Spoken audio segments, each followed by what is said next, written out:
There is no anti-corruption party in America. That's the tragedy. It's no longer about Democrats or Republicans or liberals versus conservatives.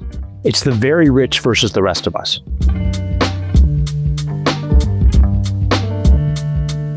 Corruption is, and it does affect every aspect of people's lives. I've been watching it happen here in Ohio for 30 years since I've been around state government. There's not a bill that passes except one that's very ideological.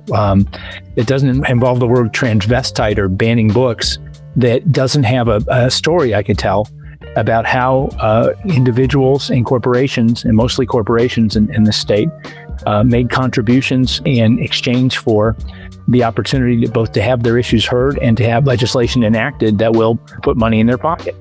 The most outrageous example of that is House Bill 6 here in Ohio, where we are continuing as ratepayers for electricity to subsidize coal-fired plants that are producing electricity for people in Indiana. So Ohioans are subsidizing Indiana-based plants. Now, the Speaker of the House and the people that assisted him have all been convicted of federal crimes and are in prison. The executives from First Energy who bribed the Speaker of the House, Larry Householder, they're standing trial both in state and federal court for their corruption. But meanwhile, every time I pay the electric bill, there's a couple of dollars that are going to go to the benefit of First Energy. The corruption is so endemic that despite efforts over the last 4 years to repeal that corrupt enactment, one that everybody agrees is corrupt, they still haven't been able to do it. The game is rigged for people who are rich, and it's becoming more rigged exponentially every day since January 20th. Look at who ended up with the Panama Canal yesterday. I mean, BlackRock, huge hedge fund that made a big bet on Trump. Trump put the president of Panama at risk of a U.S. invasion to blackmail them into forcing the Hong Kong owners of the port to sell their interest to BlackRock. And it's shameless now. I mean, one of the beauties of what we're seeing in Washington right now is that we're seeing corruption conducted in a transparent way.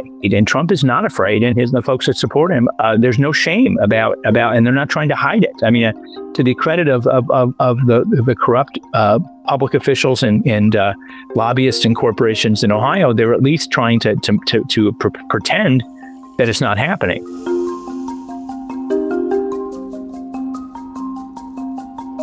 There were very simple choices in the executive branch, in Congress, and in the law enforcement world to hold the guys in suits accountable.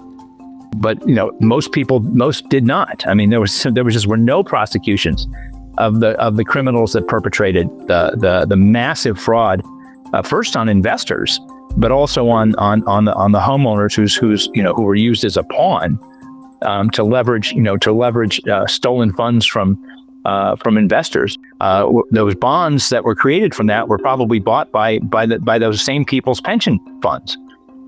So this massive fraud, nobody went to jail. There was no accountability. And the folks that did it are back and they're strong. The Wall Street Journal had a story Sunday about I don't know if you remember the movie The Big Short, but they had a conference in Las Vegas where all the investment bankers get together. At that conference, they had the largest turnout since before 2009 this year. And all the talk is of collateralized debt obligations or securities based on secured by debts. I picked up a headline this morning, get a crypto-backed mortgage on your house. I mean, you can't make this shit up. And it's happening again. And yes, if the guys in suits, look, nobody wants to go to jail. Okay, everybody wants to be rich, and nobody wants to go to jail. But you can't compete in a world where unethical businesses are winning. The only choices are go out of business or compete unethically. But so you got to get at those fundamental things, because the party of patriots that I long for, and that's going to stop doing the bidding of the special interests that are supporting them, they can't win. So until we can get control of that money and keep it out of the dialogue and create vehicles for honest discussion and rigorous debate that's based on facts, I think it's going to be a big challenge for us to move forward as a democracy.